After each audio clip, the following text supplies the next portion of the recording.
Hello, babies! Is my sound on? Yes, probably. Hello, everyone! How's everybody doing tonight? It's Olympics night. It's Olympics night and... Sorry, just had some cream in my mouth. It's extremely dry here in Brazil. Months without rain. I am feeling awful. I need humidity. Where is it? Anyways, how's everybody doing tonight? Let me see who's here. Hello, Bebang. Hello, Rosie. Hello, Kate. Hello, Satavika. Hello, Sportball. Hello, Rosie Rose. Hello, Kenny. Hello, Lily. Hello, T. Hello, Amarachi. Cloudy. Where's Cloudy Rosie? Hello, Bebang. Hello, Anthony. Sportball.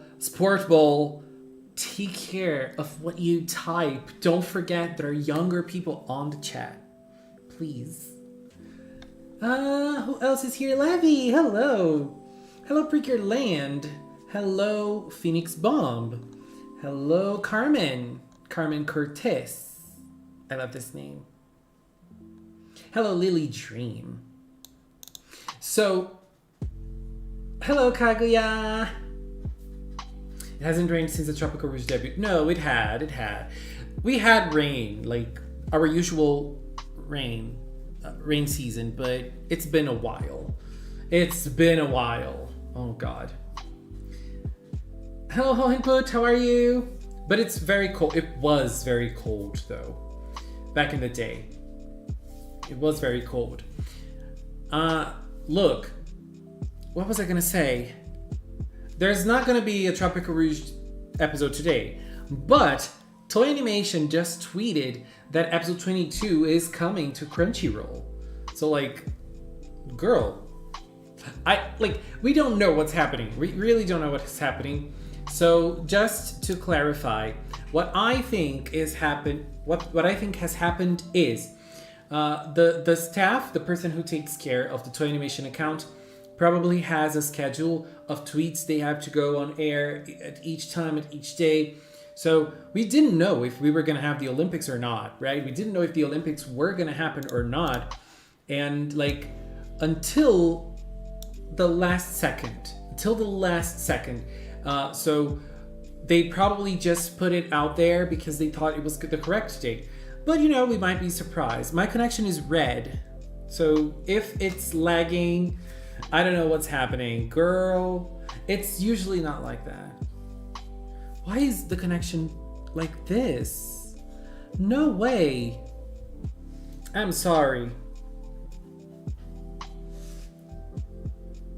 I haven't watched the Healing Good movie yet. I will. Probably tomorrow. Hello, Cloudy Cookie. How are you? Yes, my connection is... I don't know why. It's red. Let me try to do something. Damn it, this almost never happens.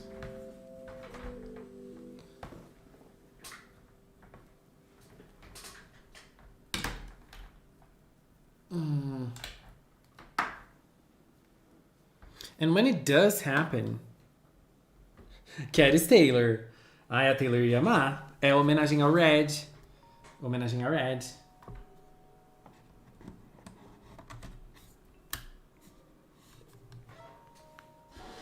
Hello, Gota. Oh. Now the camera is blurry. Come back. It's still red. I don't know if... How is the connection going? Like, can you at least hear me properly?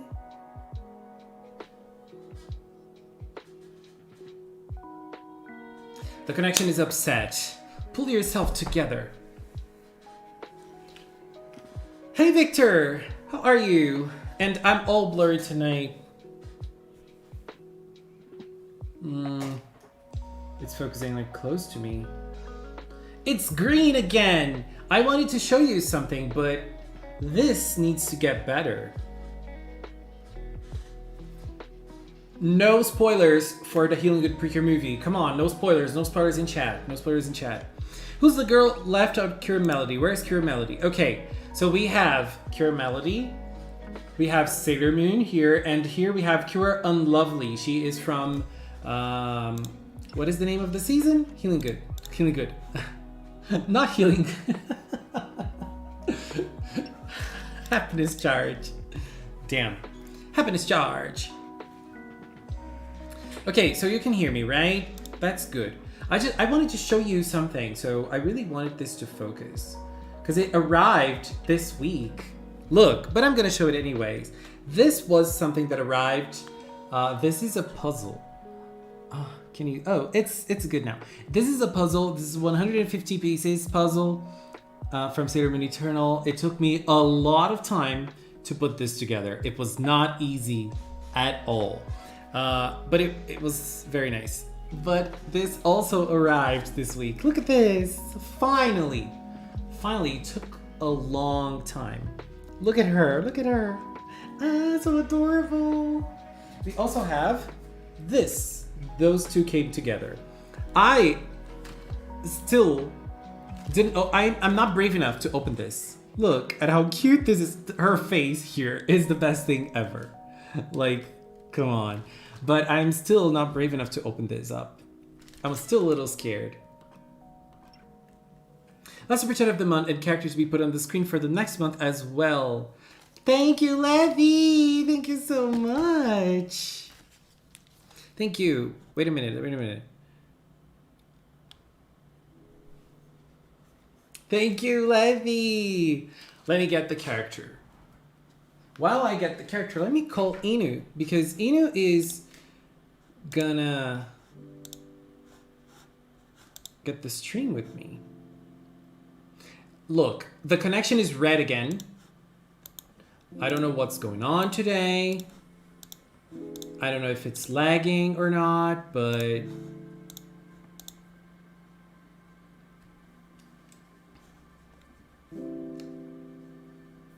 it's so tiny and cute, isn't it? Oh my god, it's so cute. Levy, thank you so much. Okay, let me put Levy's character. Look, this is one of Levy's arts. Levy, what's the name of the... Where did I save it? Wait. What's the name of the character, Levy? She's a VTuber, isn't she? Stream pics, July. Inu, say something. Aren't you there? Oh, sorry. You were talking. I'm always talking. Yeah, that's true. I'm a Gemini. Look, this is Levy's art. Isn't she super pretty? Levy, what's her name? I don't remember. I'm sorry. Who's your internet provider? It's Net Virtua or Claro here in Brazil. Brazilian people know what I'm talking about. And girl, it's not a good one at all. I must be lucky where I have internet because everyone always complains about their internet companies. I am always... Look, I don't usually have problems. Like, I stream every week and I rarely have problems with internet connection. So, like, when this happens, I'm always a little scary. I'm always a little scared. Oh my god, Levy, I put the first one. Isn't it fine? Well, is it Wi-Fi or is it wired? It's wired. It's wired. Now it's wired. It's wired. Okay. Yeah, don't stream on Wi-Fi. It's too unstable. But I do it almost every week. And it still happens. Uten Hiyori, independent VTuber. Nice. Starry Miracle! Hello, how are you? Starry Miracle scared me this week. Girl, Starry Miracle scared me. Okay, Inu, so today we're going to talk about theories on Tropical Rouge. Since we don't have a new episode, what was I going to say? First of all, why don't we start where we've come from instead of where we're going? I don't know what you mean. Like, let's talk about things that have already happened. Okay. I mean, let's appreciate the series a little bit before we start. Oh, okay. I get what you mean now. Okay. Yeah. Let me turn your volume up a little bit. And the song down. So how are you feeling about Tropical Rouge so far? I love it. This is the series that we needed, especially during this time. I agree. Keep talking. I'm figuring out where I get your volume up. Well, I mean, what's the meme about Batman? You know, the hero that we deserve or we don't deserve. But yeah, it's not the hero we wanted, but it's the one we deserved. But yeah, I feel like Tropical Rouge is delivering in almost every front. Like, I mean, I've seen some people complain about it, not like, you know, we're not having serious fights and that sort of thing, and I'm like, I mean, I believe it'll get there. It's just, you know, let's enjoy the slice of life. Yeah, I complain about the fights because I don't think they're good, but I think that they're the only part of Tropical Rouge that is not delivering, because it delivers in every other aspect. And I mean, I feel like they're going to be there. I'm just not right now. I agree. I think, for example, but you know, since we got to this topic, I feel like when it should get there, it doesn't. Like in La Mer's episode, like her debut episode. Usually when we have a new cure. Oh yeah, I'll give you that one. The fights are big and huge. The episode was great, but the fight wasn't. And the fights in the debut episodes of each of the cures were great. Cure Summer's fight was great. Cure Coral's, Cure Papaya's. Flamingo's fight, it was like, okay, but you know, like they were good. Like they have the potential to be great. I feel like they can't do great fights. They're just not doing it. And I'm pretty sure the last fight will be awesome because they rarely miss the point. Yeah, I mean, it was kind of surprising to actually see Chongiri and Summer actually fight each other. I love that. Physically, I love physically that. fight. That was great. Yeah. That was great. I have to give that. Like, Shongire, come on, I love him. Well, I mean, I was like, there's no way they're gonna physically fight, and yeah, he did, and he's the one I would. Yeah, finally, because that was the only instance in which we saw a Tropical Rouge villain fight, right? Yeah, so far. I mean, Butler, he just kind of tossed an attack, but that's it. That was cool too. That was cool. Yeah. Little Winged Kuribo said, I complained about the predictable mid-season. I think they were not going for it to be surprising. Like, they didn't want it to be surprising at all. I don't remember back in Smiles Day if there was any complaints about not having a mid-season, but honestly, just like for what was going on at the time. But you know, at that time, the mid-season cure wasn't as staple as she is now. We only had mid-season cures for 3 seasons prior to Smile. You know, so I feel like if it happens, at least one we know now, anyway. Yeah, like if it happens now, we're gonna be shocked in a future season. We're gonna be shocked. I mean, I was fine with it because it's more or less the upside down version of a redeemed villain, basically. Just in this case, you know, Laura was always there, a persistent presence. It's just they weren't a villain at this time. Yeah, I really liked it. I really liked it because Laura feels like a very fresh character in the PRECURE franchise, you know, so I really liked what she brought to the table in Tropical Rouge. Like, it was great. It was great. And the only downside of La Mer so far is her attack. It's very underwhelming. Like, yeah, compared to the other attacks of the season. Come on. We'll just have to see what it's gonna be with the power up. Yeah, and that's another thing too, because we're having another attack. Did we have that before? I don't think we did. Like a finisher for the mid-season? Cosmo. 2 finishers for a mid-season? Cosmo didn't have. She had 1 finisher and 1 something. Well, I guess well, I mean, when she gets her power up though, it's gonna be. I feel like the attack we have now is just not going to be a finisher. Just like we had. Do you think so? I think the new attack's gonna be the finisher. I think the new attack's gonna be the No, finisher. the new attack will be the finisher. That's what I'm saying. I'm saying the attack we have now, the one she has now. I don't feel like it'll be, or at least it won't be used. Let's put it that way. Yeah, I think she will retire it. Yeah, because like I think she will retire it. Yeah, because we've had instances now where Papaya has used hers and Summer has used hers, but they weren't finishers. Yeah, because they're not strong enough to defeat a monster right now. Yeah, so that's what's going to bring us to the next point is the power-ups. The villains are coming either in 22 or 23. Probably 22 based on magazine scans, right? Yeah, maybe. I mean, it could be that the drawing doesn't necessarily match what's in the series. We've had that before. And it doesn't say we don't know which villain is attacking in 22. Yeah, probably not Chunky. Yeah, we assume it's going to be. It won't be Chunky. We know that, so it's either Numini or. Yeah, but it can be. They can toss the same villain 2 episodes in a row. Well, I kind of suspected it was to play on the whole like whoever's first together, gets a summer break. Yeah.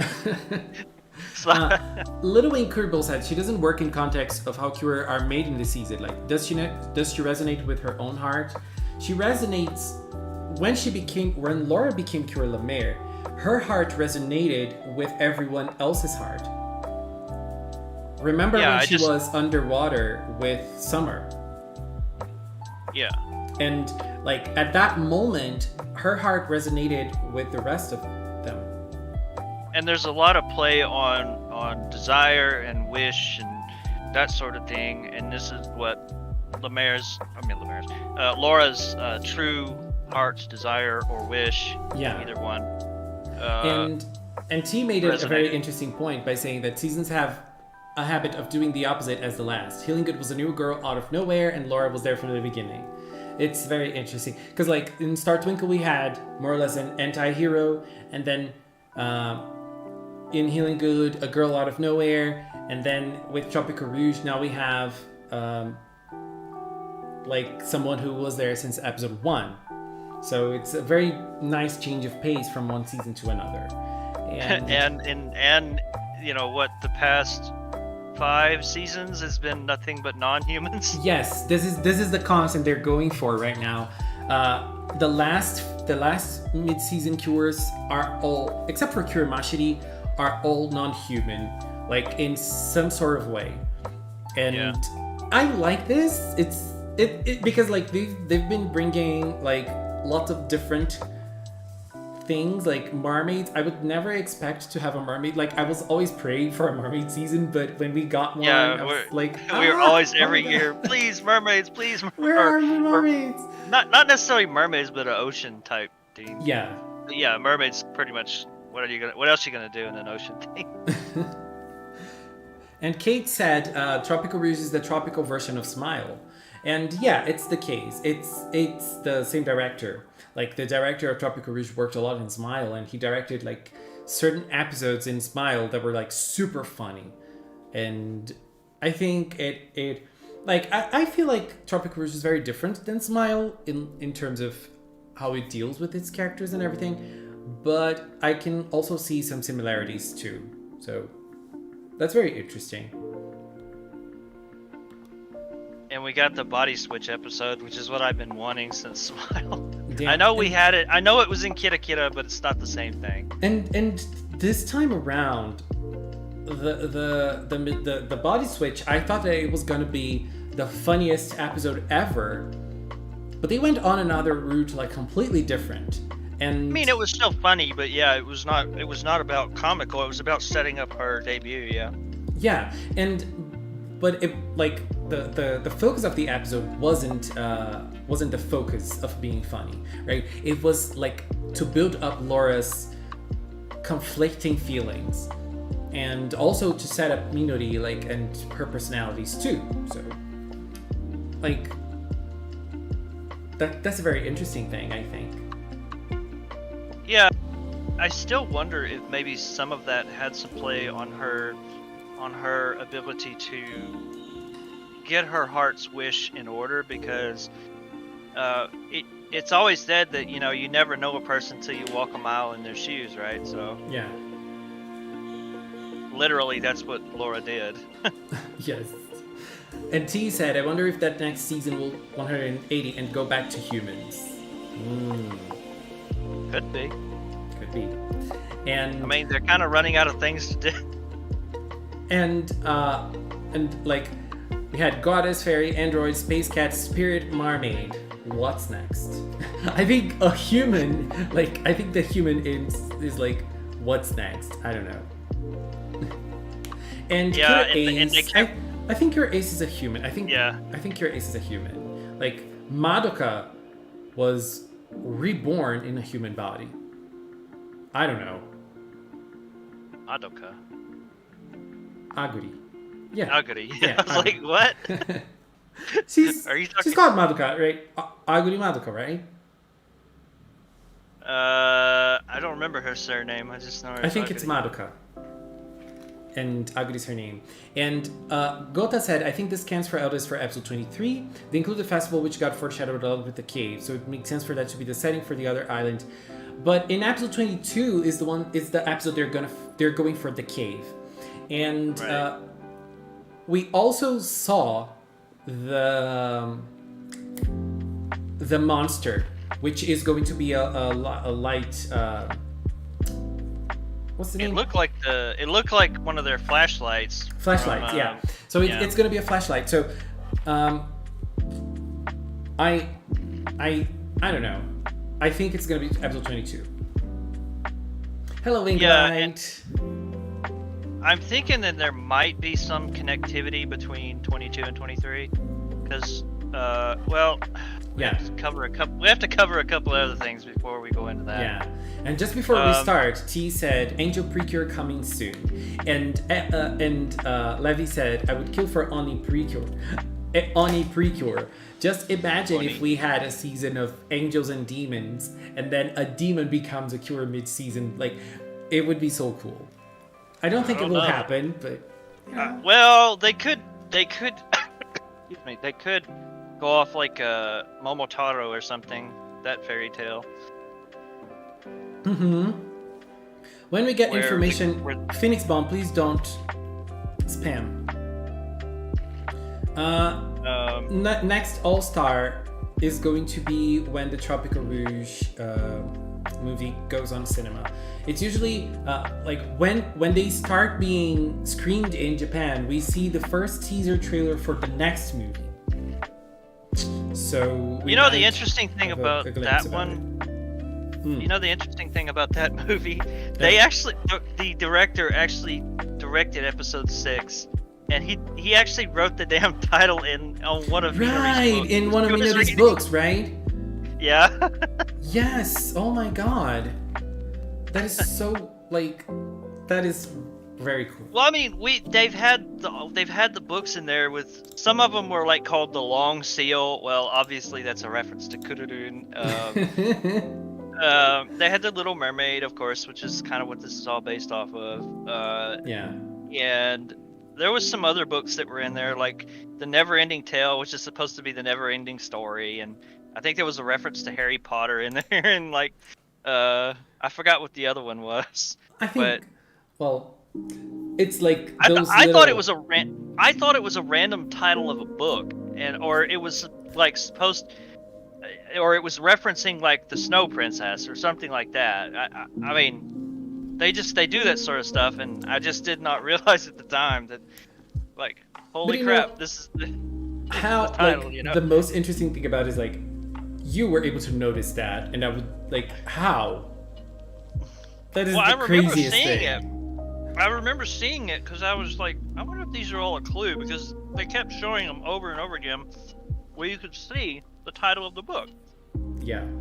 And so I was like, subtle hint, maybe? And then when the Right. movie dropped, I was like, I know I've seen that title before. I went back and looked, and yeah, that's what it was. Yes. And about All Stars movies, we're probably getting one next year because now that things are a little more settled up, I think that we're getting back to our usual movie schedule. I don't know. Maybe. I mean, things are kind of not Yes, awesome there yeah, right things now, things are but, not you know, the best thing and ever. winter is coming, so Oh my god. But the thing is, like, it seems that Japan, like, they entered a like state of emergency and everything, but movies are open, things are still happening there, you know, like things are going. And it seems that they're not canceling like big things anymore. So I don't know. Anyways, we are here today to talk about theories for Tropical Rouge.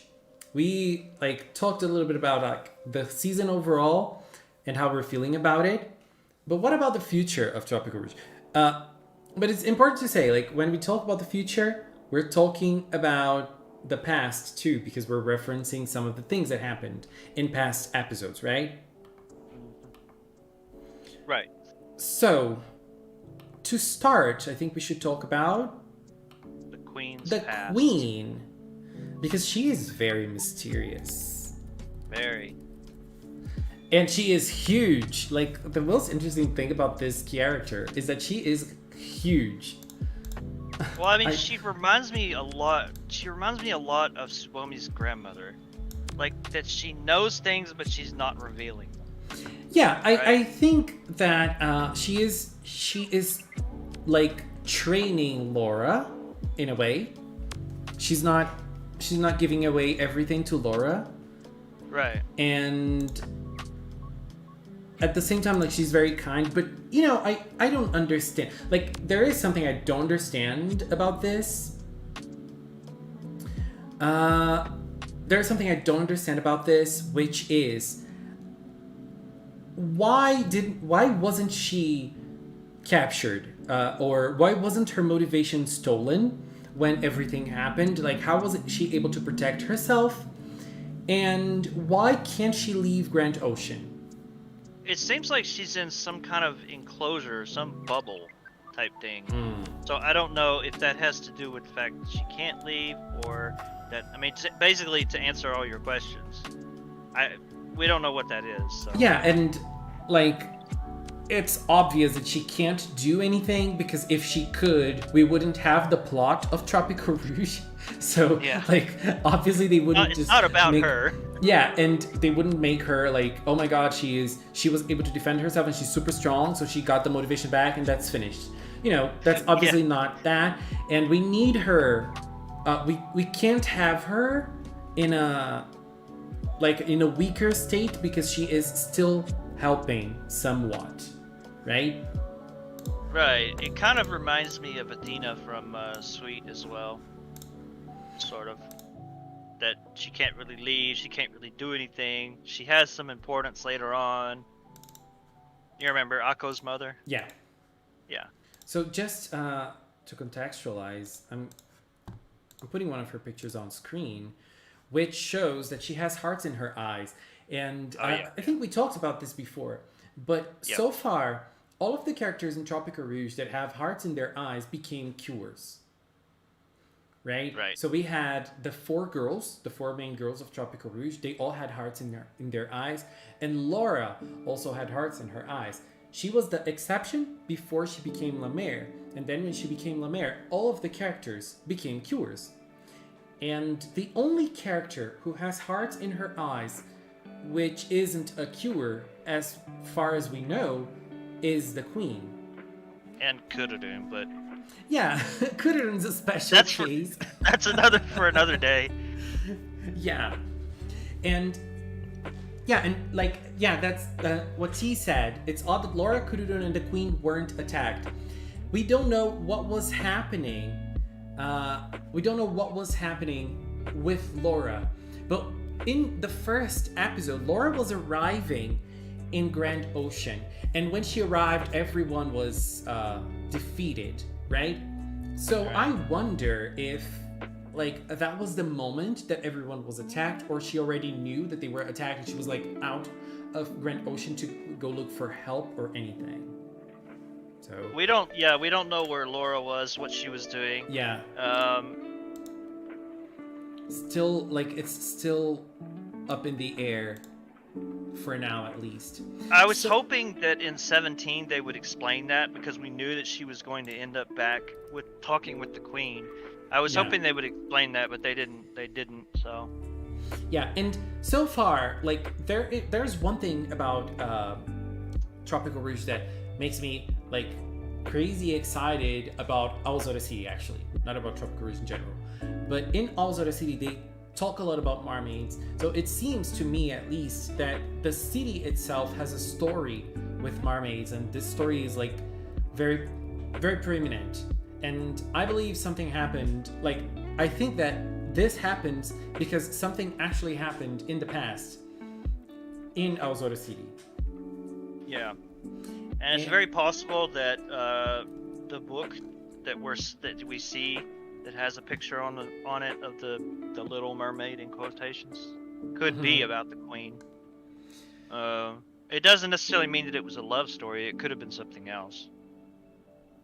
Yeah, because art usually, like, it talks about something, but it might not be accurate, like, exactly what happened.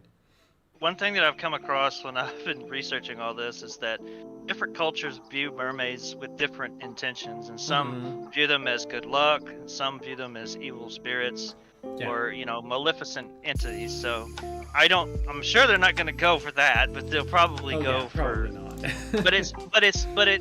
It does parallel that Azora City may view mermaids in the past differently than what, you know, Minato Island does. Yeah. Minato Island may have their own mythology around it. And it seems that there is some legends, you know, concerning that. Yeah, there's definitely gonna be one in next episode, right? But and we'll get to that. Yeah. But probably, like, let's finish up the Queen's past here. So, like, is it possible that she was the past cure, or was it somebody else? Yeah. Okay. So evidently she was in possession of a pact, an artifact, basically. But not to mention, she was also in possession of the original Tropical Pacts as well. So. Yeah, and I don't think the Tropical Rouge will cover that because like the 4 first packs, I'm probably sure they won't cover that, but I'm pretty sure they will cover the packs that she gave Laura in episode 17, because like that is a big thing. And like, okay, my theory is that the Queen was the past cure because she is the one that has hearts in her eyes, as we were talking. And there's also the fact that she gave Laura the pact, and the pact was like a stone pact. It felt like something that was used long ago and became stone after a while, but the power was still there, you know. Yeah, it probably lost its power, just like we've seen in previous series as well. Yeah. And there is something.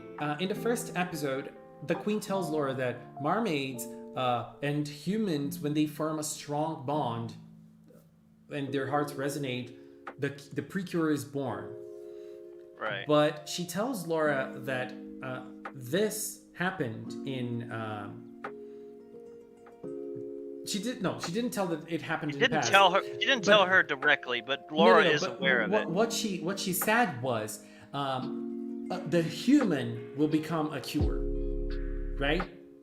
Right. So, when I watched it at that time, I thought that only humans were cures in the past. But now I see it differently. I think that in the past she was the cure. And so we already had mermaid cures because she was already one. But she couldn't tell that to Laura, because if she did, Laura would want to become the cure by herself, and she wouldn't want anyone helping her. And she knew that wouldn't work. The queen knew that it wouldn't work, so she didn't tell anything directly to Laura. That is why she was keeping the secret that she was the cure, not because I think that what happened in the past was the same thing that she told Laura, a mermaid and a human, and the hearts resonating. But who became the cure was the mermaid, not the human. Yeah, well, that's my theory. I mean, no, and mine's not that far off either. It's about the same, and Yeah. we've talked about this before. Yeah. And I agree with you about her keeping the secret. We've had that in the past as well.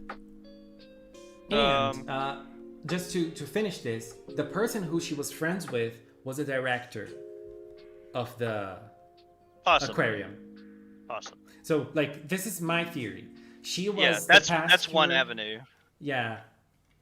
She was the past cure, and her friendship, the one she resonated the heart with, was the director of the aquarium. Yeah, but it's also strange. See, the only caveat or red herring about that is, or maybe it's just a red herring of what she said in episode 1. She was talking about how she wished, or that she hoped that mermaids existed, or something like that in the ocean. I don't have the exact line, but it does kind of lend a little bit of plot armor, I guess. I don't know. That she doesn't know, or she's just. She was just trying to make conversation with the girls, you know, like she was just trying to keep the conversation going. Because if she said something like, "Oh, I'm pretty sure mermaids exist," like the girls would be like, "Oh my god, who's this weirdo?" You know, and like Minori would be the only one who would be actually interested in the whole thing until she really sees one. Yes. Yeah, Maybe so I don't both. know. It's just weird. I hope they do reveal the past of all that. They will. I find it They will. interesting. Because the Lena girl said in chat, maybe both. And I think she was talking about both of them becoming cures. But what we know so far was that there was one cure in the past. We saw her in one of the episodes. Like, we saw her back in one of the episodes. So yeah, I wouldn't rely on that drawing either. Like, just so everyone knows, don't rely on that. That's probably just there to throw you off. So. Yeah. I'm not saying I'm not saying that she didn't exist. I'm just saying the drawing. Don't think it's like the full depiction of what she looks like. Yeah, but what I'm saying is I'm basing off my theory on that cure. You know, like on that image we saw. That's why I think there was only one cure in the past. Obviously, there could be two, you know, and both of them could have been a duo cures, you know. But or not necessarily at the same time. Remember Heart Catch? Yes. Yeah. Moonlight came after Flower. Yeah, there was Cure Flower in the past, and then there was Cure Moonlight years and years after. So before Hardcat started. Yep. So yeah, I mean, lots of things can happen, and everything we're saying here, just to remember, everything we're saying here are just theories. You know, we can be completely wrong, and this cure can be like Numidi, or this cure can be the witch. You know, we never know. We never know, but you know, theories. Or some character we haven't met yet. Or some character we haven't met, and we probably won't meet. Like the Hugto cures from the future. Like, we don't know who they are. We just know they were there. And this might be the case with this cure too. I just think that we're gonna know her story because she was mentioned a couple of times. Like, oh, the cure in the past who was friends with human, you know, like who the heart resonated. A mermaid and a human resonated. So I think we're gonna know because she was mentioned a couple times. Yeah, and I suspect that's probably going to come somewhere in the late 20s or early 30s, if they do that. I mean, they're going to have to explain that. I think it's going to be at the end. The very end? Yes. Okay. You know. I'm not saying you're wrong. No, you know, I want to be wrong. But, you know, I don't know. I feel like they're leaving all the answers to the end of the seasons. In those past few seasons, you know? Well, I could see them explaining the villains towards the end. That's not an uncommon thing to happen. Yeah. You're right. So which topic you want to go to next? Let's go in order, the order that you put here. Oh, well, I didn't put those in any order, so... Of course you did. No, I didn't. Okay, so let's talk about the director then. Okay.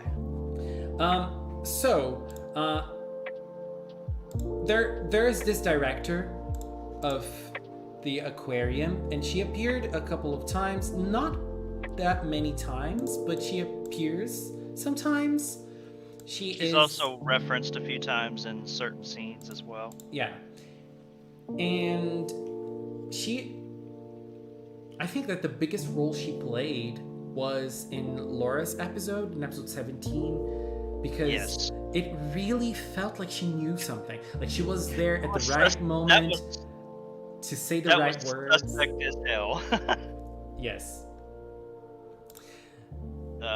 And if nobody knows what we're talking about, at the very end of the episode, Laura shows up in front of Manatsu's mother, and Manatsu's mother says, "It's okay for you to stay here. They're at this residence. It's a dormitory for the aquarium employees, blah, blah, blah. But I've cleared it with the director. She said it was okay." So not having even met this girl, it's okay. Yeah, it's fine. And another interesting thing about her, though, when Laura was captured, she was the one that talked to the girls. You remember that? And the girls went to the aquarium. They were all like very worried about everything, and she was there. She was.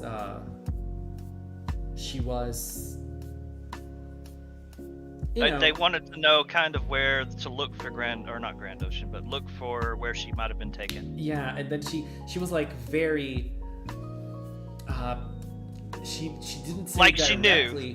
Yeah, she didn't say it directly, but she was talking about how vast the ocean is, and how there are so many, and she's always like, there are so many things in the ocean we don't know of. You know, like it's like if she's talking about something that is like she knows. Yeah, and she's not really wanting to spit it all out, you know? Yeah.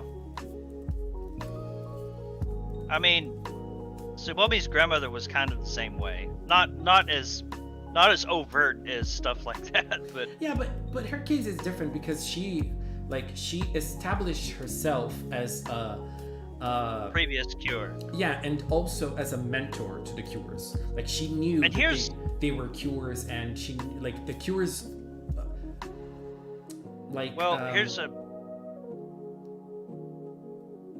Here's a funny thing that like is going on with the release, or now that we know who the team is going to be in the movie. This particular series is now establishing that there was a previous cure, and we as the audience kind of suspect that she's still alive. And if that's the case, then it's been a long time since we had a living previous cure. And I say living because Kira had the sort of time travel sort of thing. Yeah, she was long dead. Lumiere was long dead. And she appeared like... And that happens to be Heartcatch, so... Yeah. You're right. And there's something interesting about the director, which is her name, right? Right. I mean... Her surname, to be specific. Yeah, it's kanji, so... It's like... It can mean something completely different. But they're two different characters. They're two different characters. Yeah. But one is used in the preview for episode 22, and it's called Morty, which means forest. Let me see if I have now it in her name has another character in it that can also mean forest. If it's two different ways of just saying forest, like woodland versus forest. Yeah, I don't. Or something like that. Yeah, and I mean, that can be It could just be a coincidence, but yeah, but that can be a hint too, right? Right. Yeah, they're usually pretty what do you call it? They use continuity between certain words when they use the surnames. Yeah. And since we're talking about episode 22, let's talk about the legend. Or the chalice or the legend the itself? chalice and the legend and everything concerning... Well, the legend, I mean, the whole thing with the pirate is probably to say, oh, it's like, there's a curse on the don't go in there. That's probably what that is, a means of protecting it.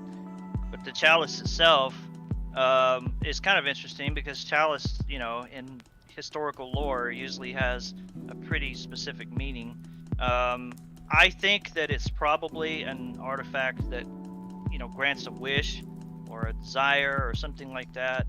And this is how, and Butler seeks it because obviously power. And I guess our cures are unaware of it or what it is, unless they explain the legend further. And they go to just kind of find the quote unquote pirate's treasure, but they end up finding this, and it seems to resonate with her pact. There's a shot that shows her pact, kind of floating in the air, and then it cuts to the chalice with the bracelet sitting. What is it called? It's a bracelet. No, it's the perfume bracelet. Yeah, it's sitting on top of it, and I think that bracelet was not there when they first found it. That it probably appeared because of Laura's wish. And in episode 23, it does talk about what is Laura's wish. So I guess this is either it's to connect the two, or it's to show that, hey, maybe Laura has changed her idea. Maybe she doesn't want to be queen, or maybe she's changed her trajectory as to how she wants to be queen, etc., etc. I don't know, but we'll see. Yeah, I believe that in episode 22 we have the cave, right? And I found it very funny, very interesting that Butler went to look for information, because I like to see the villains acting, so it was very nice that we saw Butler going for new information, and he found the chalice. And there is a legend of the marmaid, like the forest marmaid, and this legend is going to be explained or referenced in episode 22. And in episode 21, Manatsu tells the girls that there is a legend about a treasure, and this treasure is hidden and no one could ever find it and everything else. And I think that they're both I'm pretty sure they're both referencing the same thing. Yep. It's just that Butler knows it's connected to mermaids and Manatsu doesn't know, because she doesn't know exactly everything about this legend. She just knows it exists, and it feels like a pirate thing because it's connected to the sea and everything else. And so she talks about it as it's like a pirate's treasure, but it's actually the mermaid forest mermaid lore and treasure that we're gonna see in episode 22, which is also connected to Laura's power. So if it's connected to Laura's power, and if it's gonna give her a power-up, it's connected to the PRECUREs, and it's connected to the Cure's story of the season. So, and there's four important questions about that. The chalice: how, when, who, and why. Why was it hidden there? Who did it? When was it done? And what did I say? How? Who put it there? So, I mean, obviously a mermaid, it looks like it's a cave on a plateau, how could a mermaid do that? Let's just... Yeah, and another interesting thing is that we see the chalice. We see the chalice in Butler's book, and there's nothing in the chalice, right? Yep. At the same time, when we see the actual chalice, we see the chalice and the bracelet on top of it. So it has two handles when we see it in the preview. In the book, it doesn't have two handles on the side. Yeah. So I don't know what that means, but yeah. And so I feel like maybe this chalice is gonna hold the actual treasure, which is the bracelet. I think you're thinking too much. I think the treasure is whatever your wish or your desire is. But I think that the wish is not going to be connected to this episode at all. I think the wish is going to be connected to the Tanabata Festival in episode 23. I think it's going to be at the very end. The wish is going to happen at the end of 22, and then we get sort of a recap of it in 23. Because we know that in episode 23, no, we don't know that, but we know that the girls are going to enjoy life in Minamino Island, and they're going to wear yukatas, they're going to, they're going to do lots of things. And I think that in episode 23, we're going to go for a festival. And that's when Laura will make her wish. And I think that her wish is going to still be connected to her becoming the queen. But at the same time, I'm really curious as to where the story is going to go from now on concerning Laura. Because she got her wish of being a human. Have you seen episode 24 title? Yes, but I don't remember. It's the Tropical Club versus the Student Council. Okay, so I think they're probably going to start backing up into others, like Asuka's. Yeah, for sure. Yeah. We can talk about that too. But I'm curious as to where the plot will take Laura now, because is she still gonna want to be to keep being a human, or is she still gonna focus on becoming the queen? So I'm curious to see where this is gonna go, So I have no idea what they're gonna do with her character. That makes it very exciting. Oh, I mean, is it that she loses the power to do what she's doing now? If she becomes the queen, you mean? Yeah, I mean, I guess if the pact is no longer needed and it loses its power, she loses her probably. power. But I guess I don't know, but I thought of something else now. Maybe the wish is gonna be healing Grand Ocean, or getting the motivation back to Grand Ocean. Maybe her wish is not gonna be something for herself for once, because for now, what drives her is always related to herself, and maybe she will have a drive to do another thing. Well, she wants to help, but we view it as like she's doing it for selfish reasons. And while that may be true, it's not mutually exclusive. It's not. Yeah, that she wants to help. Yeah. Yeah. It's not like she doesn't care about Grand Ocean. She does care, and she has all the qualities to be the best queen ever. We know that.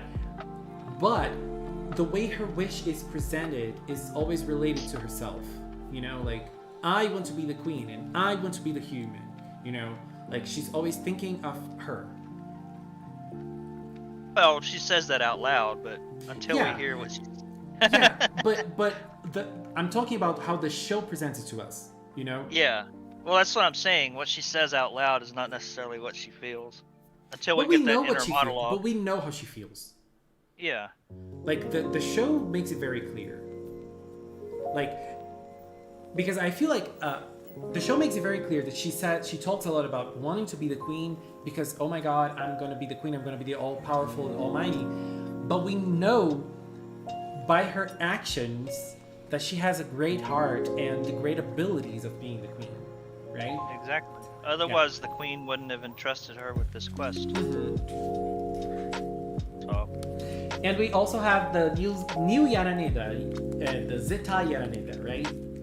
Definitely don't wanna. I'm very curious. I'm very curious to see the Brazilian. No. I'm sorry. It's absolutely don't wanna. That's more accurate. I think both of them work. And the Brazilian translation of Tropical Rouge is golden. I can't even, Stereo Miracle can attest to what I'm saying, because It's just gorgeous. It's just gorgeous. Disgorgeous? Is that what you said? Just gorgeous. Just gorgeous. Oh. Yes. Do you want to talk about Asuka? Let's Or see. Yuriko, maybe? We skipped the Fool's Casket. I think Some we can people leave have that asked. for last. Okay.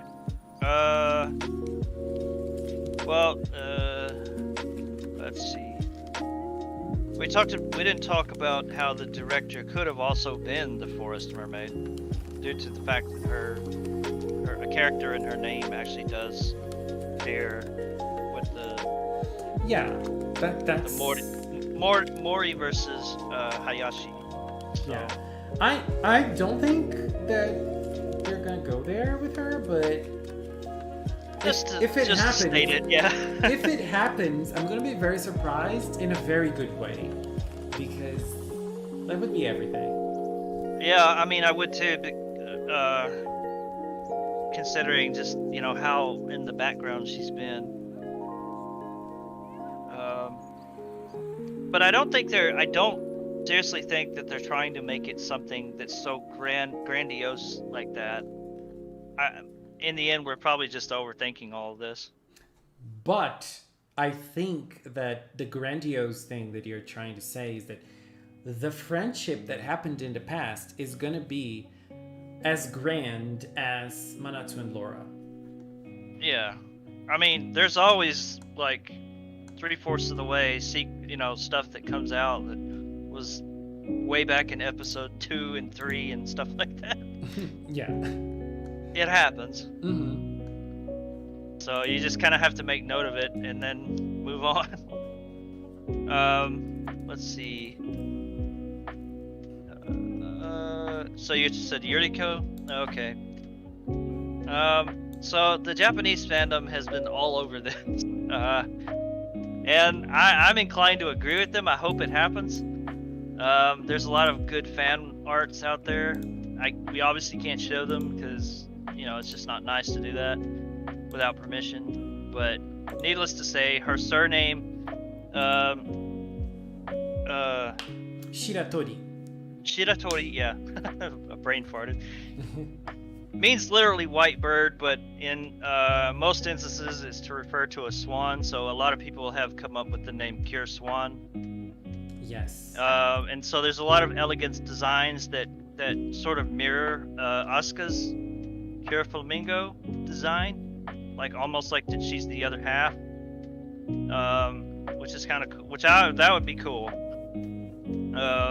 And then it plays on her given name as well, which literally does have Yuri in it, and I know a lot of people always associate that with Yuri from Heart. Yeah, well, no, Yuri from Heartcatch, but it is the same name, but it's spelled differently, and then this, like in Cure Moonlight's situation, the way that it's spelled, it could literally mean anything. Probably it means Lily. In this instance, it actually is specifically Lily. So just to throw that out there, so people don't get confused.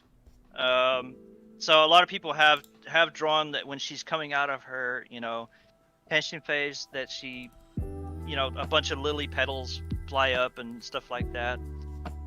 And I think that's cool as well. Yeah. Just as a parenthesis, T said, real question, what's up with Manatsu's parents? Is her dad potentially single? He's not, because he's with me. But just joking, I think her mom mentioned that in the last episode when she answered the phone and she was talking to someone, and then when she hung up and she talked about something like, I was talking to my husband. So I think that they're just living apart, but they're still married. They're just living apart because he lives on the island and he does the tourist jobs, right? He has a shop there. Yeah, and she works at the aquarium, and so she has to be on the mainland at a certain amount of time out of the year. Yeah, that's not uncommon in like places like, I think Okinawa has something like that, and I think I've seen it in other TV shows where like it's set up like that. So no, they're not divorced, none of that. At least I don't think that's the way it is. But I mean, if he ends up being divorced anyway and he's feeling sad, he knows where to find me.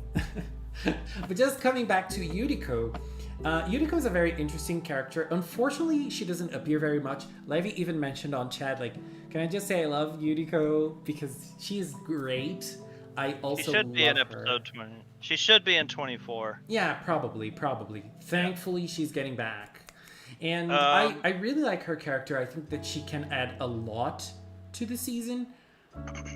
But for now, what we know is there is something between her and Asuka. Yeah, and let me point out that that exchange they had in episode 5 was very disrespectful to one another. Like, you don't, like, she has the title of student council president, and you don't just ignore that and call them by their name, like in that setting. That you just don't do that. So obviously there's some disdain between Asuka and her, and I think it's more on Asuka's end, to be honest, because she's the one that did that. And then, of course, after that, Yuriko addresses her by her full name, not just her surname with an honorific, her full name. So, And that's respectful, but like at the same time, the way that she was, her facial expression and the way her tone of voice was, made me think that she was doing that to be disrespectful back. And not only that, Yuriko is always shading Asuka. Like, always. And whenever she sees Asuka doing something for the club, she's like, oh, so now you're doing something for the club. You know, like, there's always shade there. I don't know. Like, and she never misses an opportunity to do that. And I love this because this sort of animosity towards each other is shown in a refreshing way, you know, and I like it a lot. That particular scene when they're crossing paths like that is also another, like, not necessarily disrespectful, but it's kind of like, I'm not giving you the time of day to say hello to you, you know, kind of thing. Yeah, and so, there's also another thing about this, which is in episode 5. I think it was in episode 5. Or was it in episode 6? I think it was in episode 5, right? She was in 5 and 6. They see a tennis court. Asuka sees a tennis court, and she feels distressed because she sees the tennis court. And Millie even mentions something to her, but she's like, "Oh, it's nothing."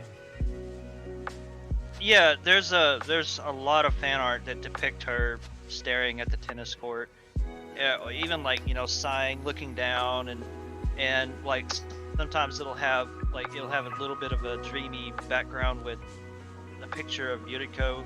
You know, It's really cool, like how people are portraying that. Yeah. So I really hope that's where it's going, because that's a unique story. I don't think have we had anything like that before? I don't think so, because summing it up, like everything we've seen from them so far, it's clear to say that they had some sort of relationship in the past, and it was connected to tennis somehow, right? And I have my own theories, so I'm going to share my version of what I feel happened. We know Asuka lives with her dad and two brothers or one brother. I don't remember. At least one. Yeah. So she lives with her dad and her brother. Let's say it like that. There isn't a mother in her house. And look, I think that I like that in PRECURE we're seeing like different family arrangements. Like, for example, in Healing Good, for example, we had Hinata's family, and she didn't have a mother, and they didn't mention that because it doesn't really matter. Like, you don't have to have an explanation for not having a mother, and like, it's just different family arrangements, and that's the personal thing. So it's okay not to mention that. But in my mind, I think that What happened might have had something to do with Asuka's, with the fact that Asuka doesn't have a mother. So I created this theory in my mind, which is Asuka and Yuriko were partners in the tennis club. You know the tennis routine that you play with someone else, like 2 versus 2? Yeah, we think talked about that. yeah, and I think that they were both partners and they were both very good at it. And there is one phrase that Yuriko tells Asuka, which is when Asuka was very prominent in the tropical club, she's like, "Oh, so now you are dedicating yourself to a club," and Asuka was silent. And Yeah. I think what happened was, Asuka's mother passed away, and so Asuka distanced herself from the club because she had to focus a lot on her family. She had to focus, like as she said in that specific episode, in her family they divide the roles, so they all do different things. So because after her mother passed away, they had to divide the work that was divided by 4 was probably now divided by 3, and so like the work increased, so she didn't have enough time to focus on tennis, and she probably didn't feel as close to Yuriko, or maybe like she felt like there was this distance between them because Yuriko was the club president, the student council president, so she couldn't open up to her and say, "Look, I can't do this anymore because my life, there are lots of things happening in my life," so she just distanced herself. And may not have been student council president, though. Yeah, she may not have been, but in my mind she was.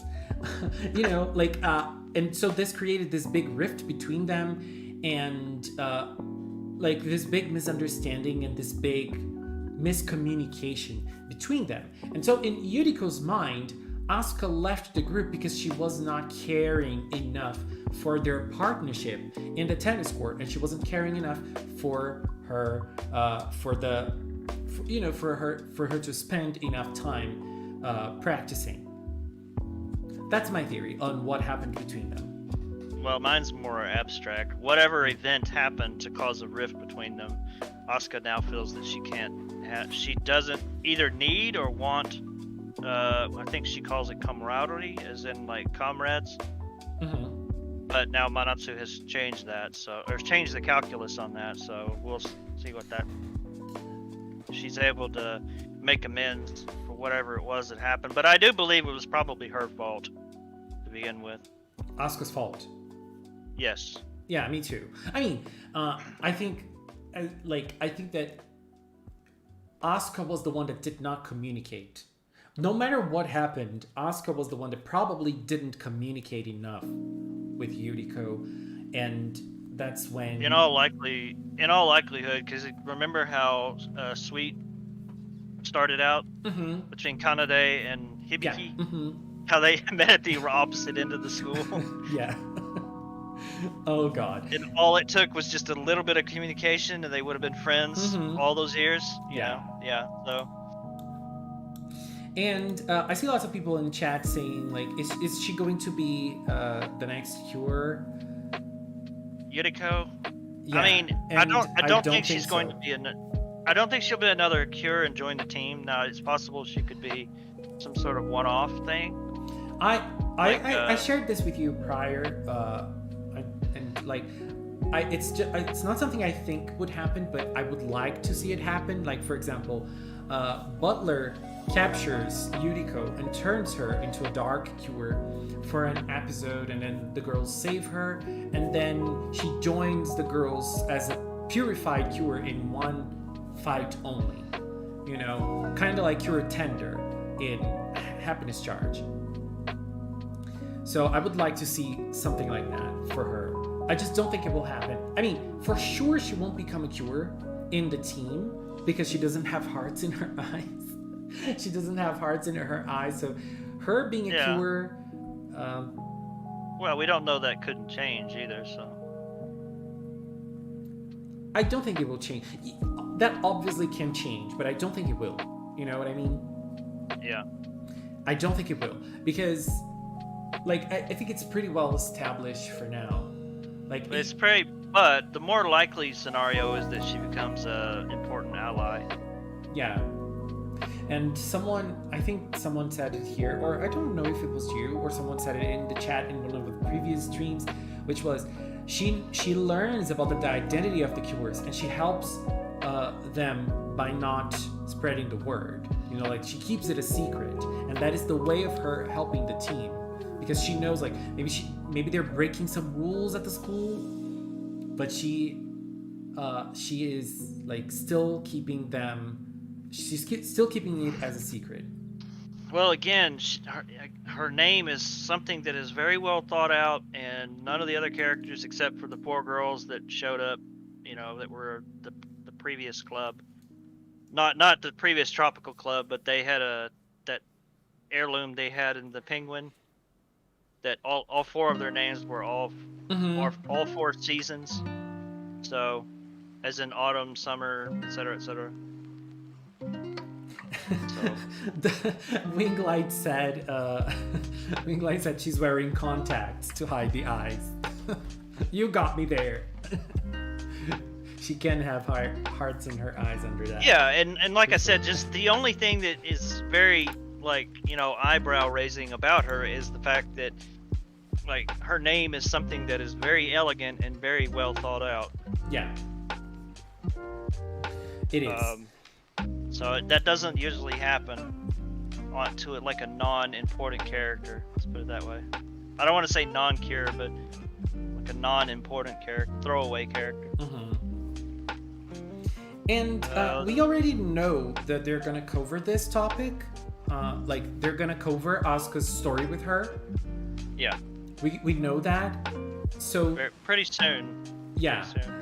This is gonna happen in Tropical Rouge at a certain point in the story. It's gonna happen. So we're gonna learn what happened between both of them.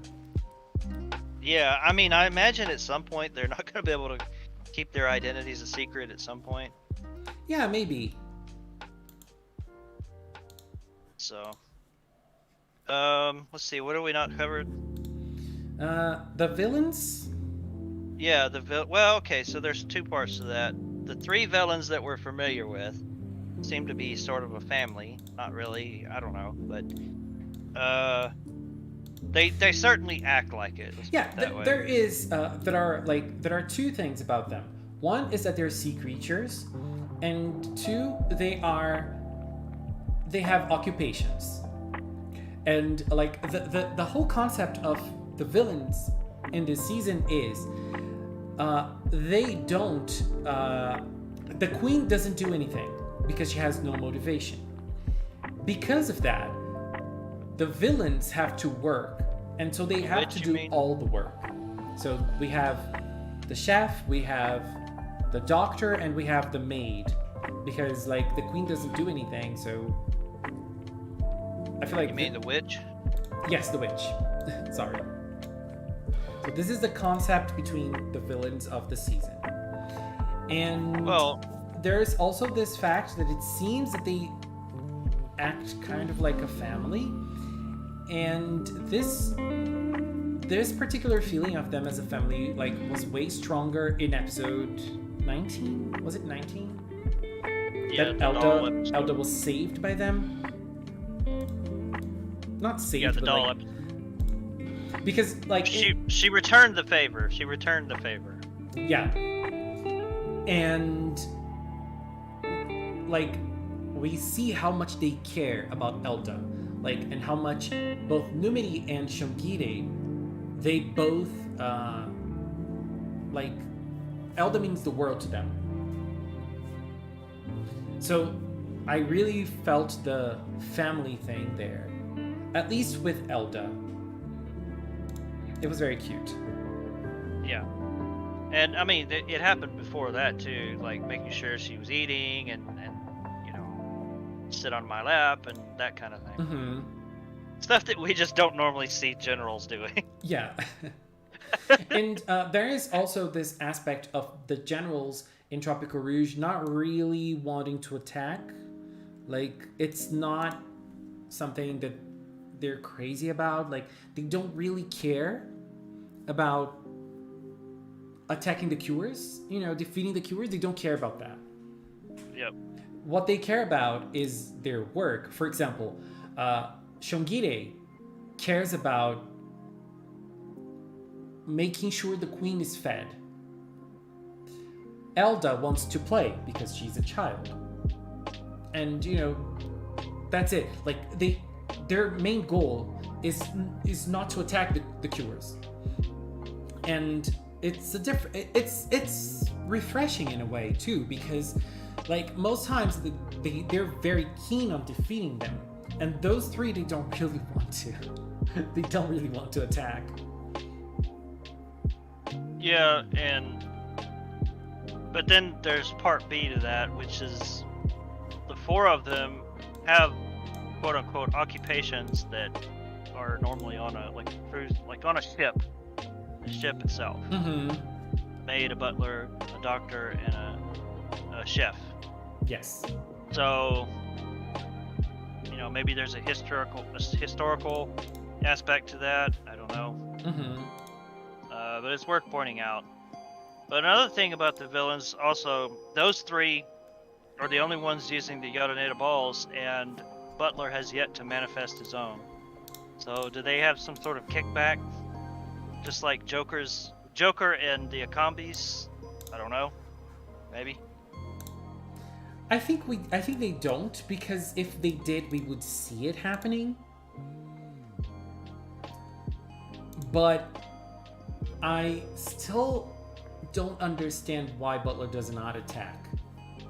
I mean, I do in a way, because he feels like the boss of the villains, like he feels like he is the one in charge, and he's like, you have to attack and you have to do your work today. He is the one. He's like the intermediate between them and the queen. We don't see the trio interacting with the queen directly. We just see them interacting with Butler. And we have already seen that Butler can fight. And there was a similar aspect with Joker, because he didn't attack unless he had to, and he was the only one that could communicate with Pietro, so... Mm-hmm. Let's see. I think that's it about the villains. Yeah, and although that they just keep always talking about, well, I'm just yeah. But Butler doesn't do that. Yeah, but it's because Butler doesn't go to attack. Like, Butler is doing what he's supposed to be doing, which is being a butler and serving the queen. The other three are doing something else apart from their occupations. So that is why they are always complaining, and Butler isn't complaining because Butler isn't attacking them at all. Yeah, the Butler probably did it, but we'll see. So that leaves the one last thing you wanted to get to last. Oh yeah, which is interesting. Fool's Casket, that big round glass orb thing that is always shown but never given an explanation. But it's interesting how they phrase that, because it's called Gushin no Hitsugi, which means it's capital. It's a proper noun, and it has possession, which means that it's like a person, place, thing, or idea. Most likely, it could be a person. But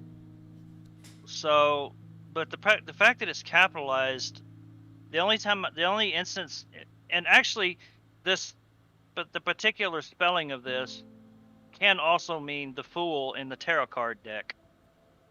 And that's the only other instance I've ever known Fool to be capitalized. Mm-hmm. In English. But I think the more literal translation is the Fool's Coffin is more what it actually meant to say. Mm-hmm. But there's a nuance between casket and coffin in English, so I don't know.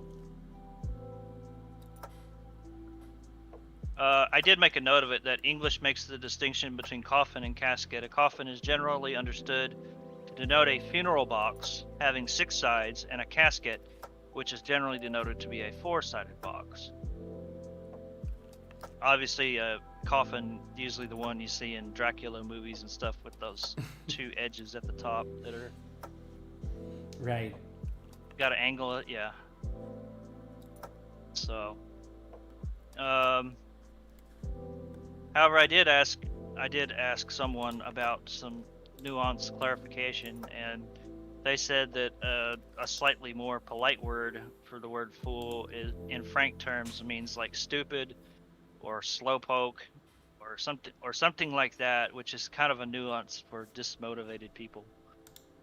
So maybe that's what it means. I don't Makes know. sense. Whatever it means, it's important It to makes sense, capitalize though. it. Yeah, whatever it is, it's important that they capitalized it. So. And like from so far in Tropical Rouge, the villains haven't succeeded in capturing motivation. The only time they did was in episode 16 or 17. Yeah. 16, like they captured it in 16, and the queen was able to store it in episode 17. So it's like the only time we saw that thing being used in an actual episode. And we were able to see that it's like half filled, a little less than half, I think. It was about a fourth whenever they attacked like- Grand Ocean, and Yeah, now it's about and it's probably half of, like, the motivation that is there is probably from Grand Ocean. So it's probably from the mermaids and the people from Grand Ocean, right? So yeah. I don't know if they were able to capture motivation from something else or someplace else or anything, but so far that was the only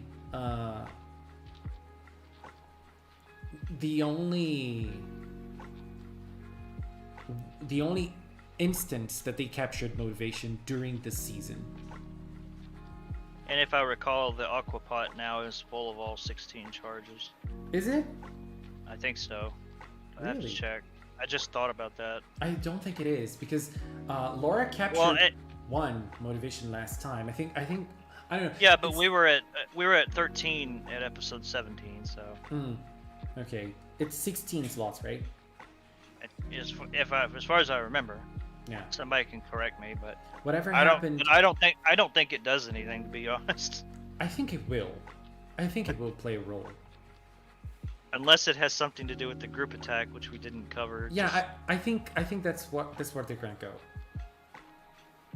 Whatever happened to Manatsu's extra motivation power in episode 10? Yeah, don't capture her power. Holy crap! Right? Be the end of humanity.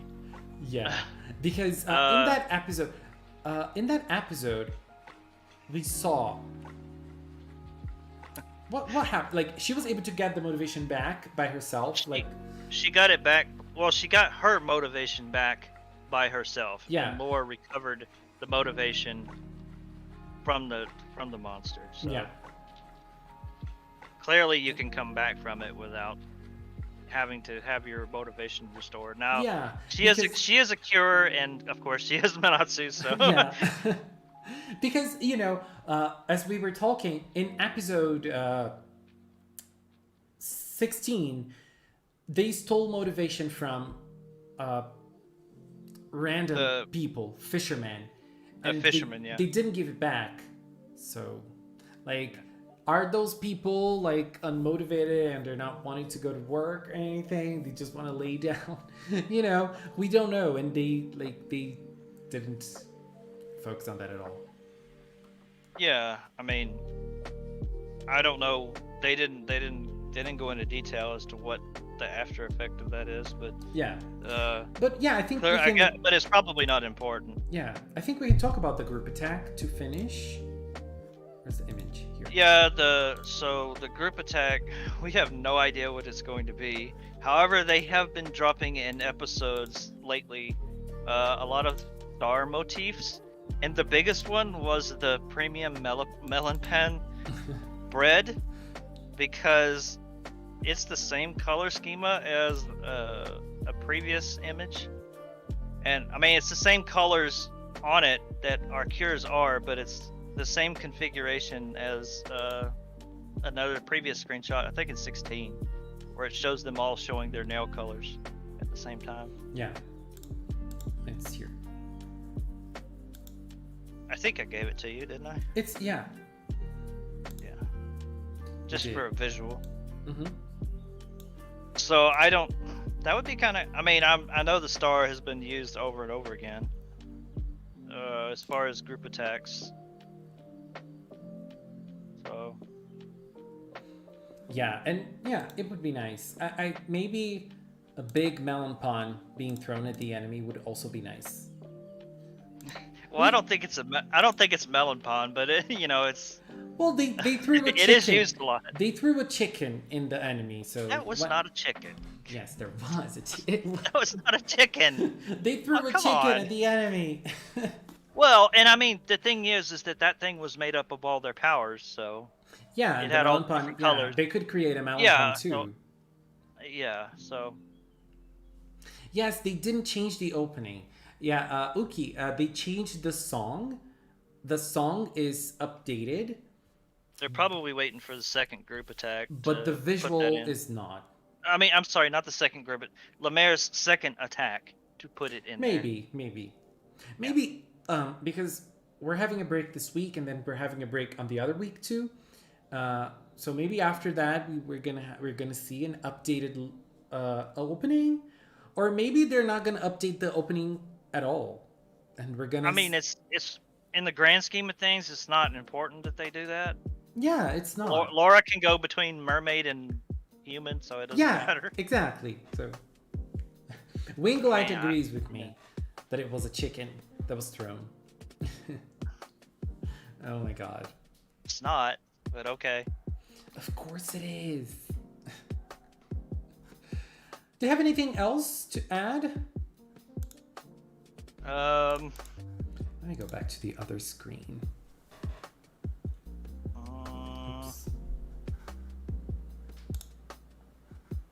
I think we pretty much covered everything. Yeah, I think so too.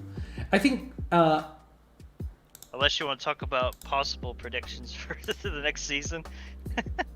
I think it's gonna be Idol, or it's gonna be like a band or something like that. Yeah, I am hoping for Idols too.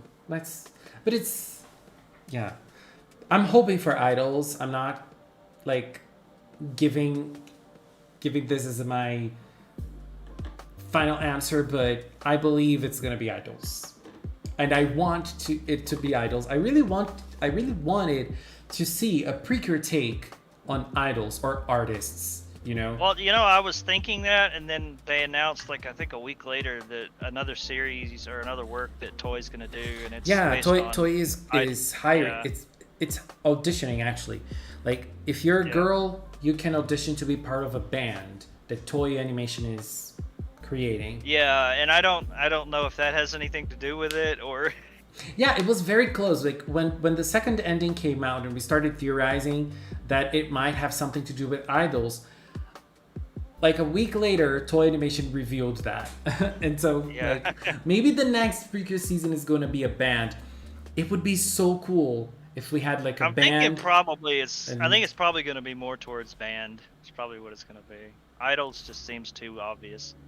Because, I mean, they had a really elegant one in Doki Doki, the second ending. Was it second? Yeah, the second ending. Mm-hmm. And, they had an idol in that series, so. Yeah, but they can repeat it. It's been a while. The people who watched Doki Doki are already grown up, so no. Well, if you watched that ending and you applied today's logic to that, you would say, "Oh, well, it's going to be Idols the next." Oh, okay. It was even more full blown than that one.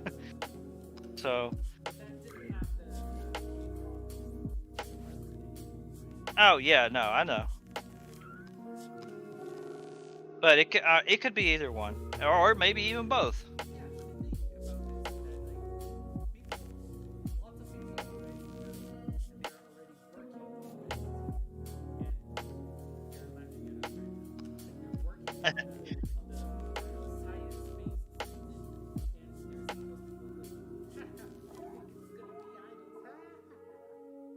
At this point, they're probably wrapping up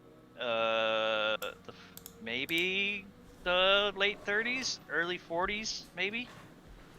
Well, No, probably not I right mean, now because of the Olympics, but no, I mean whenever the they. team that is working on the next season, Oh because well, yeah, they probably. I mean, they probably have a bank of like concepts. They can yeah, pick one. my voice. I'm sorry. I when I when I was clicking on OBS, I I clicked on the volume thing and I didn't notice. I'm sorry. Now I know it's back because it's back here. Baka, baka. It Um, there are lots of accidents during the streams. I'm sorry. Oh god.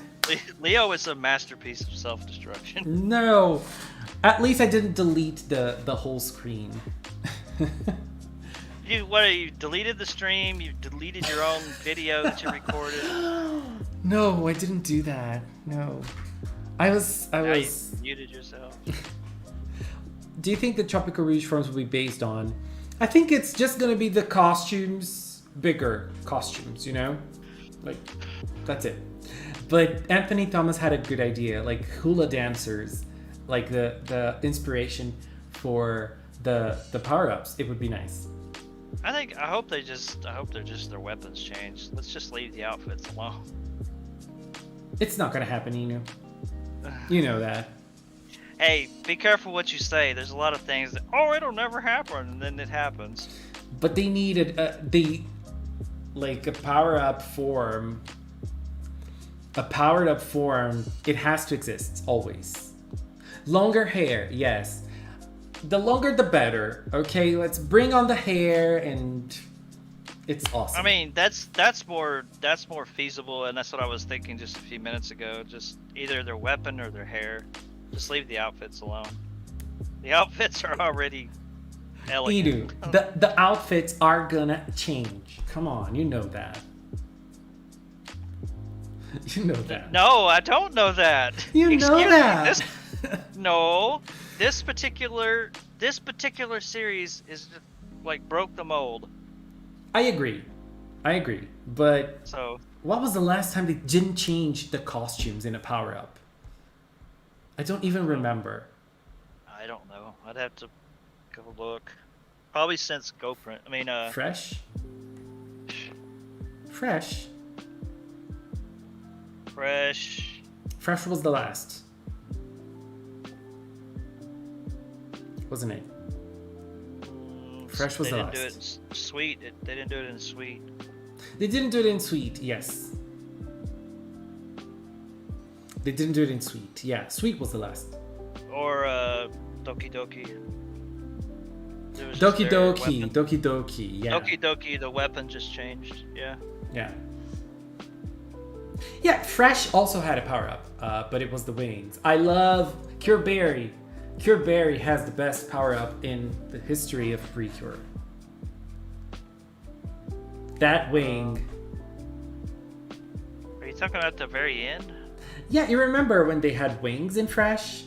Well, yeah, they had the angel forms, yeah. Yeah, and that's what I'm talking about. The Cure Berry's wings. Oh, I'm talking about the second group attack. I'm not talking about the very end. Who knows what in the hell they'll do at the end. No. I'm just talking. Yeah, Like- I'm talking about like their outfits changing in those. Yeah, no, yeah, and I think Doki Doki was the last one that they didn't have like a big form change. Yeah, I think so, because well, even in Go Princess, they changed all the time. Come on, Go Princess is like the biggest change ever. Go Princess, yeah. It went big. Let's see. Yeah, I guess so. I guess that is it. Yeah. Are you watching the Olympics? Not right now.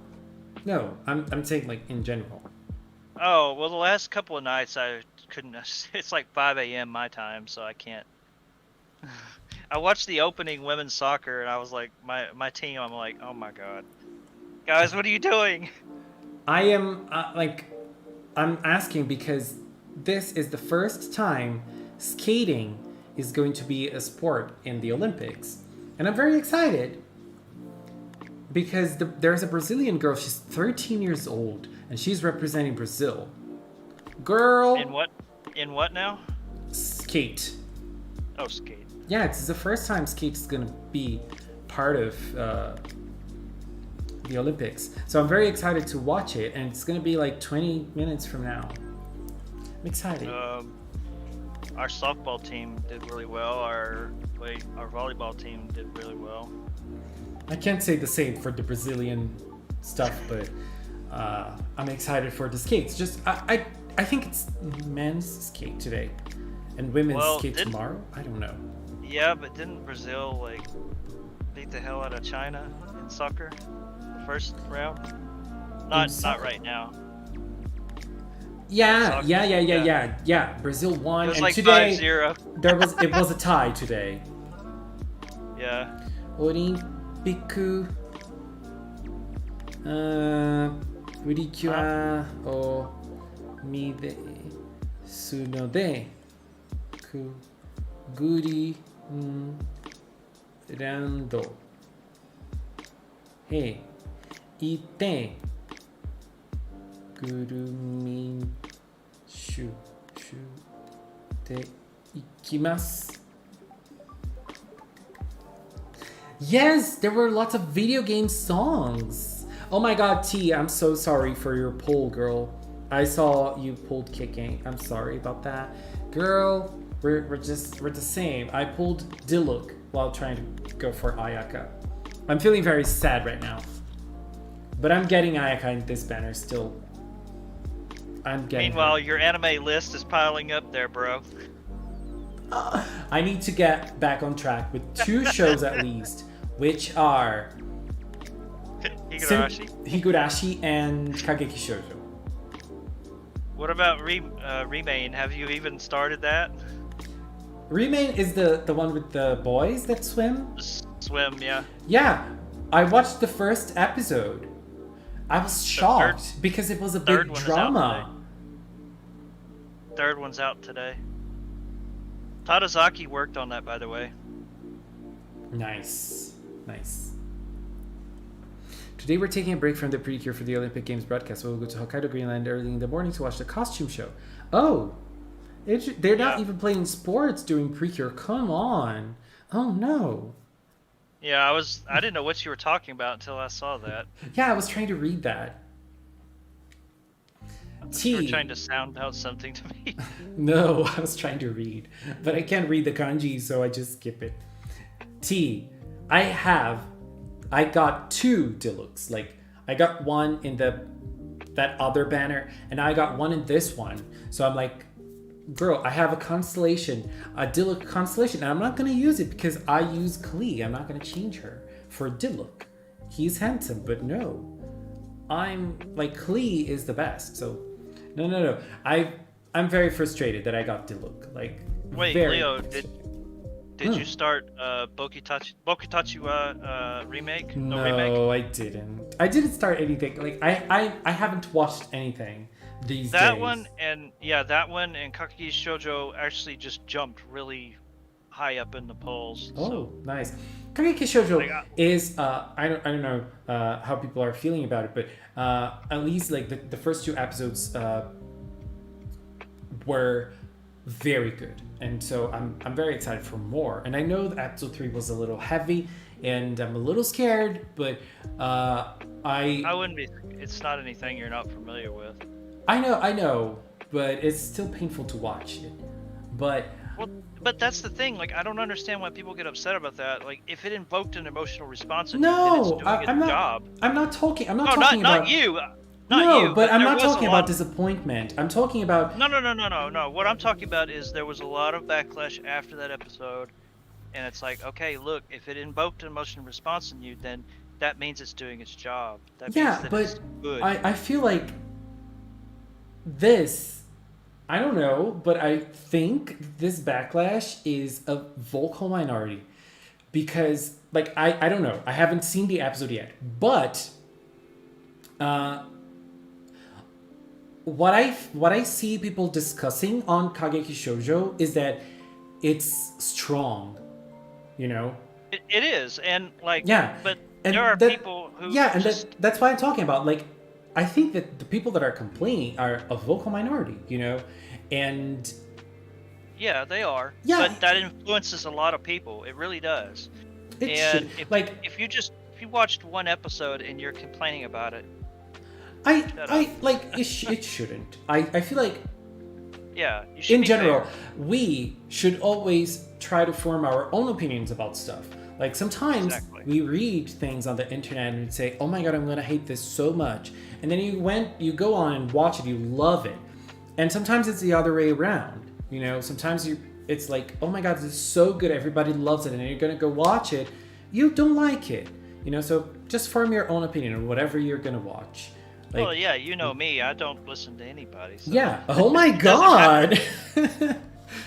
Oh I mean, my I do. God. Yeah, but people are usually asking me, and so I'm usually already months ahead of time researching, looking, seeing, and Yeah, but you know, you, if it's a manga I haven't read or heard about, I go read it. I go read parts of it at least, you know. So yeah. Oh my god, Stereo Miracle. Like, Stereo Miracle watched me while I was pulling for Ayaka. It was very sad. And I was super excited for, like, lots of pulls because I was like, I'm gonna get lots of Ningguangs. I'm gonna get lots of Ningguangs. No, I got one. And I got 3 Shongyuns and 2 Yanfeis. Like, guess which collaboration we have going on for Azure Lane right now? Guess which I don't know. title, I guess. I don't know. Idol Master. Nice! Nice! So That's great. That's great. my first pull of the day, I got the rarest one. Look, this is a lucky person in gacha stuff. Next time I'm gonna pull on Genshin Impact, I'm gonna send you I got my Inori. my password, so you're gonna pull for me. Not really, because I've had those times when it takes 400 or 500 tries to get something. Damn. Yeah, I know how that feels because I'm very unlucky in pulls, like very unlucky. But I'm just efficient about storing all the currency for it. Yeah, to do you it. must. You are a controlled person. I think. You give me this energy. That's probably the only gambling I ever do, honestly. But even still, there's a method to the madness. So. Oh my god. Fairy Danmaru. Fairy Danmaru deserves more love. Go watch Fairy Danmaru and give it 10s across the board in all anime websites. It's so good. Oh, Like, you know it deserves a lot of when love. Fruits Basket actually finished, Mm. it actually on my anime list, it was actually the highest rated Yeah, I saw anime that. Yeah. of all time. And then so the Full Metal Alchemist people got so mad at that, they got a bunch of people to go Yeah. out there and start downrating it. Mm-hmm. That is so That stupid. is some. That is so some. stupid. I mean, I've seen stuff like that before, but that was just absolutely. Yeah, that happens all the time. Like, that Yeah, I happens all mean, the yeah, time. I've seen it, but that one just like really. It's come like on. that makes me so angry. So like it's so stupid. If you have to So rely stupid. on that for your favorite series to be up at the top, then maybe it doesn't Yeah. deserve to be there. Oh my god. Come on, let's all give Tropical Rouge PRECURE lots of 10s so it has to go to number 1 on my name list right now. We're gonna create lots of accounts. We're gonna spend days, weeks, months. Well, you know the funny years. thing about those polls is that PRECURE is never included. Yeah. And that's why they're wrong. It might be this year though. why It might they're be wrong. this year. It could be. It could be this year. I hope so. This might be the year. At least on Healing Crunchy. Good- It'll be on Crunchy Rolls for sure. Healing Good won Anime's fan vote as their Yeah. favorite season. So it's like the And that's the PRECURE the fandom in more Japan. mature audience. And is- that's not kids, by the way. That's That's the not more kids, mature exactly. Animage is not a magazine for kids, so it's adults. Like the adult PRECURE fans voted for that series. So they're like, there's a lot of passion from the Japanese fandom. We should do Yeah. the same. I'm joking, okay? I wouldn't vote. Like, I wouldn't vote for. I wouldn't go to a website just to rate something just for it to get bigger on polls. Like, I don't do that, but Oh yeah, you should always vote, your conviction. 'Cause yeah, exactly. That's your voice. That's your like voice. like in animes, you can vote for your favorite character. You have to buy the magazine, I think, and then you have something that you can send your vote. So Yeah. like it's nice, but like I like when people try to, oh my god, no, that's very annoying. Anyways, let's finish because I want to watch the Olympics. Let's watch it. Let's watch the skate event. I'm very curious because it's gonna be very crazy. How do you skate? Like how do you, I mean, how do you count points or anything to win a medal? I don't know. That's why we're not judges. Yeah, you're right. Avril Lavigne should be the judge, the head judge. She invented the skate, and I'm pretty sure of that. Anyways, Inu, thank you for joining me. You're welcome. Thank Thank you. you for having me. And again. I hope you all enjoyed our little talk and our little Tropical Rouge theories. Remember, they're all theories, and they might all be wrong. We'll all be wrong. We'll all be wrong. Don't worry about it. No, I hope I'll be right, at least for once. Come on. Anyways, everybody, thank you all for joining. Until next time, have a good night. Bye-bye. Aren't you going to say goodbye? Oh, I thought you were going to say something else. See you guys later. Thank you for tuning in. Bye.